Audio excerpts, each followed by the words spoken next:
Hello friends, फिर से आ गया हूँ आपके सामने एक नया वीडियो लेकर। आज जो हम लोग जिस टॉपिक के ऊपर डिस्कस करेंगे उस टॉपिक का नाम है कि गॉल ब्लैडर सर्जरी। जो गॉल ब्लैडर होता है वो रिमूव अगर हमारे बॉडी से डॉक्टर कर देते हैं तो क्या क्या कॉम्प्लिकेशंस, क्या क्या सिम्टम्स पेशेंट में देखने को मिलता है, क्या क्या प्रॉब्लम पेशेंट को हो सकती है, क्या क्या दिक्कतें हो सकती है पेशेंट को गॉल ब्लैडर सर्जरी करने के बाद, या गॉल ब्लैडर हमारे बॉडी से निकल जाएगा तो क्या कुछ चेंजेस होता है बॉडी में, इस सब के ऊपर हम आज डिस्कस करने वाले हैं। ठीक है, तो सबसे पहले आपको मालूम है कि गॉल ब्लैडर निकालने की जरूरत कब पड़ती है। तो आपको मालूम है कि गॉल ब्लैडर निकालने की जरूरत डॉक्टर को तब पड़ती है जब आपको गॉल ब्लैडर में या तो स्टोन हो गया है या फिर गॉल ब्लैडर डिजीज है पेशेंट को, तब गॉल ब्लैडर रिमूव करने की, ऑपरेट करने की, सर्जरी करने की जरूरत पड़ती है। ओके, इस कंडीशन में डॉक्टर क्या करते हैं, और गॉल ब्लैडर डिजीज है या गॉल ब्लैडर में स्टोन हो गया है तो डॉक्टर आपको एडवाइज करते हैं गॉल ब्लैडर सर्जरी की या गॉल ब्लैडर का ऑपरेशन करने की। ठीक है, जैसा कि आपको मालूम है कि गॉल ब्लैडर निकालने के लिए हमें ओपन सर्जरी या लैप्रोस्कोपिक सर्जरी करनी पड़ती है। गॉल ब्लैडर का कोई भी जो डिजीज है उसको अगर रिमूव करना है, गॉल ब्लैडर को रिमूव करना है, बॉडी से अलग करना है, तो हमें दो टाइप की ऑपरेशन या सर्जरी करनी पड़ती है। एक तो ओपन सर्जरी और दूसरा लैप्रोस्कोपिक कोलेसिस्टेक्टोमी जिसे बोलते हैं, वो दूरबीन के द्वारा जो की जाती है वो। ये डिपेंड करता है कि ओपन सर्जरी करना है या लैप्रोस्कोपिक सर्जरी करना है, वो डिपेंड करता है पेशेंट्स के हेल्थ कंडीशन पे या पेशेंट के गॉल ब्लैडर के कंडीशन में। सबसे पहले तो जो 90-95% जो केसेस होते हैं, जो सर्जरी होती है वो लैप्रोस्कोपिक ही होती है, बट 5-10% जो सर्जरी होती है, 5-10% जो ऑपरेशन होती है वह ओपन सर्जरी भी होती है। वो कंडीशन, वो जो गॉल ब्लैडर का है उसका कंडीशन, अगर उसमें ज़्यादा स्वेलिंग है या फिर बहुत सारे कंडीशन है, इसके ऊपर डिपेंड करता है कि ओपन सर्जरी करना है या लैप्रोस्कोपी करना है। बट 90-95% केसेस लैप्रोस्कोपिक सर्जरी द्वारा ही की जाती है। अब हम देखेंगे कि क्या क्या कॉम्प्लिकेशन हो सकते हैं गॉल ब्लैडर सर्जरी करने के बाद। ओके, तो हम सभी को मालूम है कि बाइल क्या करता है, बाइल जूस जो होता है वो बनाता कौन है, तो लीवर बनाता है, बट स्टोर कौन करता है, तो हमारा गॉल ब्लैडर में वह बाइल जो होता है वो स्टोर होता है। जो पित्त है, पित्त बनाने का काम लीवर करता है, बट जो पित्त स्टोर जमा जो होता है वह कहाँ पे होता है, तो गॉल ब्लैडर में होता है। इतना तो आप सभी को मालूम है। लेकिन जब हम खाना खाते हैं, फूड, ठीक है, जब हम खाना खाते हैं तो पेट से स्मॉल इंटेस्टाइन में जब आप कुछ खाए तो वो क्या होता है, पेट में गया, पेट से जब वो स्मॉल इंटेस्टाइन में पहुंचता है तो गॉल ब्लैडर को क्या होता है, एक सिग्नल्स मिलता है, संकेत मिलता है। किस चीज के लिए, तो बाइल जूस जो होता है उसको सिक्रीशन करने के लिए। तो गॉल ब्लैडर क्या करता है, जो गॉल ब्लैडर में जमा हुआ रहता है बाइल, जो स्टोरेज बाइल जूस रहता है उसको क्या करता है, निकालने लगता है। और जिससे क्या होता है, गॉल ब्लैडर के जो बाइल होते हैं वह जब हम खाना खाते हैं, खाना खाने के बाद पेट से जब वो स्मॉल इंटेस्टाइन में जाता है तो गॉल ब्लैडर को एक सिग्नल्स मिलता है, संकेत मिलता है कि खाना आ रहा है या खाना आ गया हुआ है स्मॉल इंटेस्टाइन में। फिर गॉल ब्लैडर क्या करता है कि जो उसके पास जमा हुआ रहता है बाइल, वह बाइल को क्या करता है, इंटेस्टाइन तक पहुंचाने लगता है through bile duct. Okay, bile क्या करता है कि बाइल हम जो खाए हुए हैं उसमें जो फैट है, जो वसा है, उसको क्या करता है, डाइजेस्टिव प्रोसेस में क्या करता है, मदद करता है, डाइजेशन में हेल्प करता है। इतना तो हम सभी को मालूम है।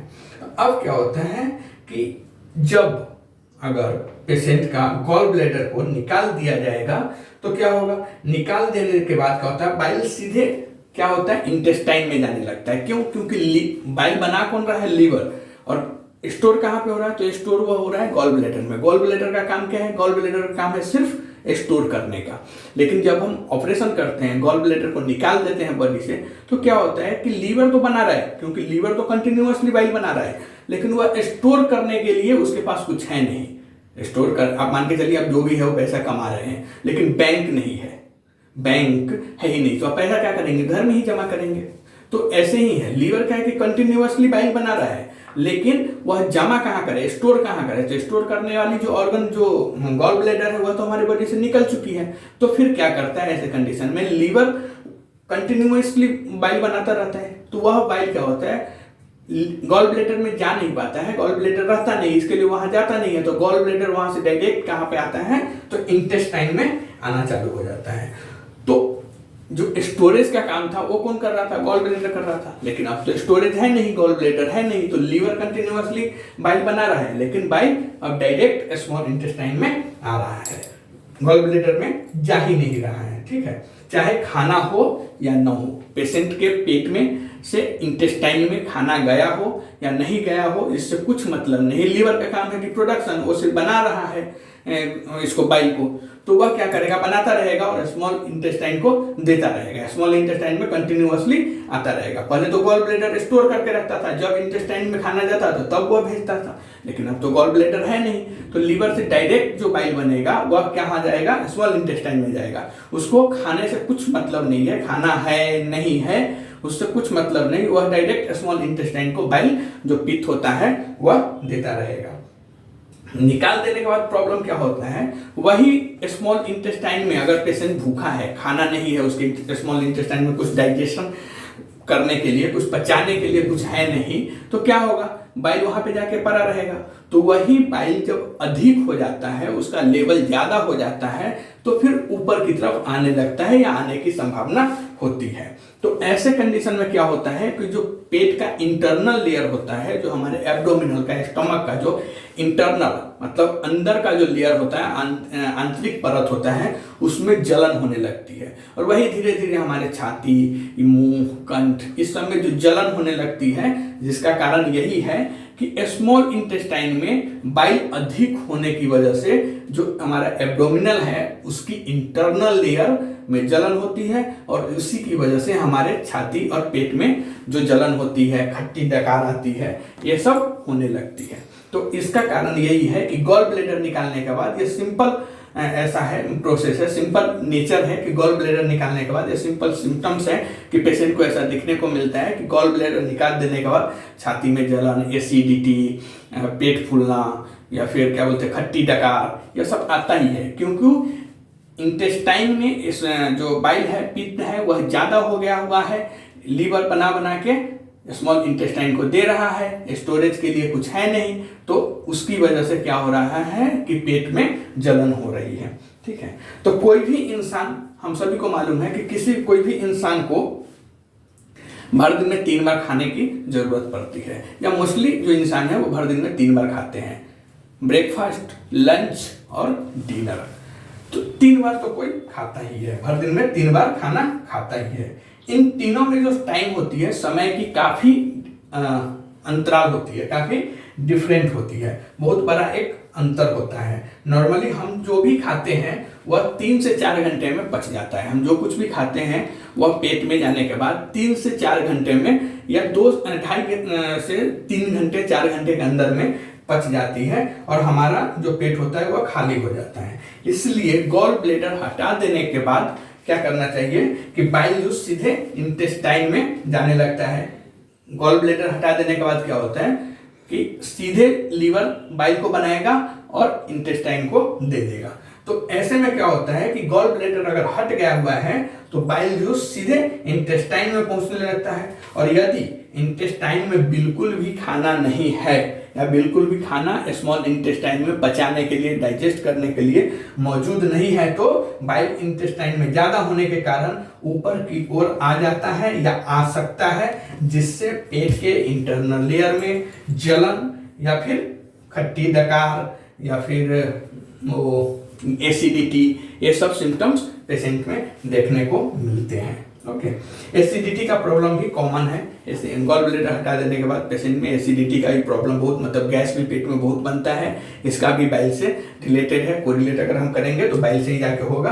तो इस सब को रोकने के लिए आपको, जिस पेशेंट को गॉल ब्लैडर रिमूव कर दिया गया है, सर्जरी करके हटा दिया गया है बॉडी में, या जिस पेशेंट को गॉल ब्लैडर पथरी का ट्रीटमेंट हुआ है, मतलब सर्जरी हुई है, ऑपरेशन हुआ है, उस पेशेंट को हर 3-4 घंटे में कुछ ना कुछ खाना चाहिए। उसका जो इंटेस्टाइन है वह हमेशा खाना उसमें जाना चाहिए, जिससे क्या होगा कि आपको जो बाइल बना हुआ है वह उसमें काम करता रहेगा। वह बाइल का काम क्या है कि वो फैट को डाइजेस्ट करता है, तो आप जो कुछ भी खाएंगे उसमें जो भी फैट रहेगा उसको बाइल उसके साथ मिक्स होके, खाने के साथ मिक्स होके नेक्स्ट प्रोसेस के लिए जाएगा। अगर आप हर 1-3-4 घंटे के बाद नहीं खाएंगे तो क्या होगा कि वही बाइल ज्यादा होगा, तो इंटरनल लेयर जो होता है हमारे इसका पेट का, उसमें आपको जलन हो सकती है और छाती वगैरह, एसिडिटी, ये सब प्रॉब्लम हो सकता है। तो इसके लिए जिस भी पेशेंट का, जो भी पेशेंट को गॉल ब्लैडर स्टोन की या गॉल ब्लैडर डिजीज की वजह से अगर ऑपरेशन हुआ है, गॉल ब्लैडर निकाल के उसको सर्जरी हुई है, गॉल ब्लैडर निकाल दिया गया है, तो वैसे पेशेंट को हर एक 3-4 घंटे के बाद खाने की जरूरत होती है या खाना भी चाहिए, इस सब सिम्टम से बचने के लिए, ठीक है, एसिडिटी ज़्यादा हो या ये सब जो भी हो। उसके बाद गॉल ब्लैडर सर्जरी के बाद आपको हेवी फूड 1 से 2 महीना तक नहीं खाना चाहिए।